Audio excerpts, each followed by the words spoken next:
तो देखिए क्या बोला गया है, एक राइट एंगल ट्रायंगल पे प्रश्न है। अगर आप राइट एंगल ट्रायंगल को बनाएं, ये मान लीजिए राइट एंगल ट्रायंगल है, यहाँ पे 90 डिग्री है तो ये हो जाता है एच।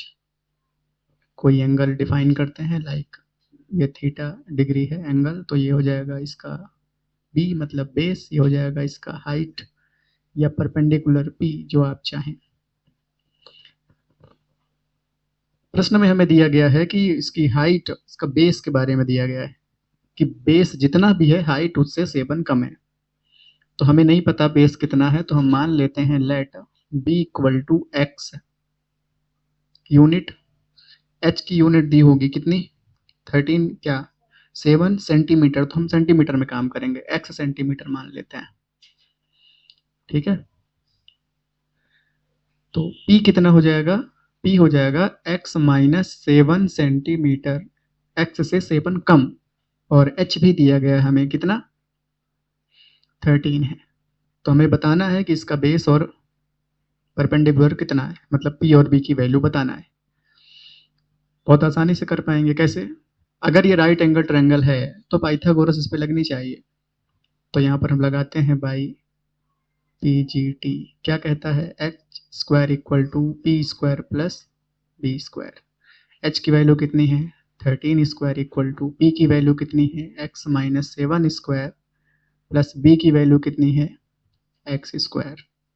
यहाँ पर A minus B whole square फॉर्मूले का यूज करना होगा। A square minus 2ab plus B square formula होता है, इसका स्क्वायर 169 इक्वल टू, यहाँ पे फॉर्मूला लगाते हैं, ए स्क्वायर मतलब X square minus 2 into A की वैल्यू x इंटू बी की वैल्यू 7 प्लस बी का स्क्वायर मतलब 7 स्क्वायर प्लस ये एक्स स्क्वायर लिखा रहने दीजिए, कितना आ गया 169 equal to X square plus कर दीजिए, कितना आ गया 2x square minus number plus कीजिए 14x प्लस 7 का स्क्वायर 49, इसको उस पर लेकर जाइए, कितना जाएगा 0 equal to 2x square minus 14x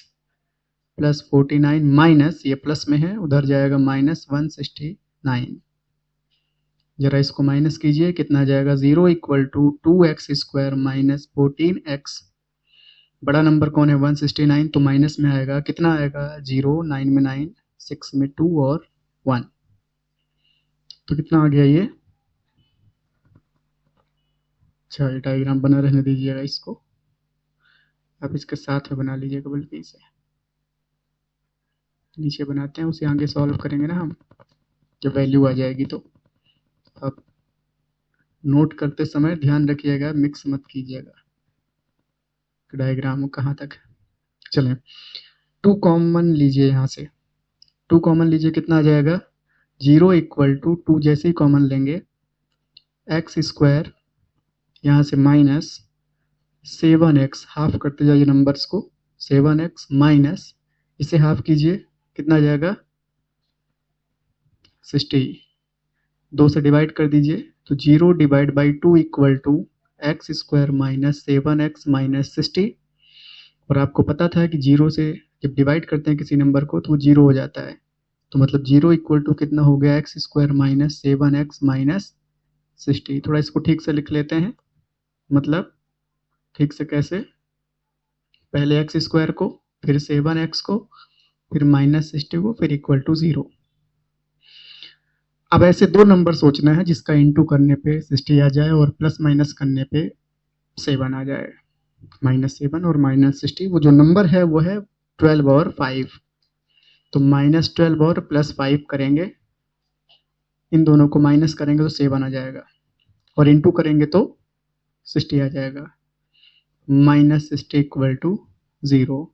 यहाँ से कॉमन आ जाएगा x माइनस 12 प्लस यहाँ से कॉमन आ जाएगा 5, कितना बचेगा x माइनस 12 इक्वल टू 0, मतलब x माइनस 12 कॉमन फिर से, x प्लस 5 इक्वल टू 0, मतलब x माइनस 12 इक्वल टू 0 और x प्लस 5 इक्वल टू 0, तो x की वैल्यू 12 या तो x की value -5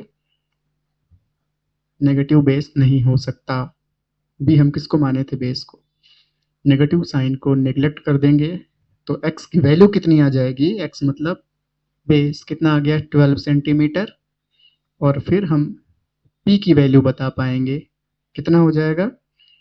12 minus 7 which is 5 centimetre. तो ये दोनों आंसर आ जाएंगे, नोट किया जाए।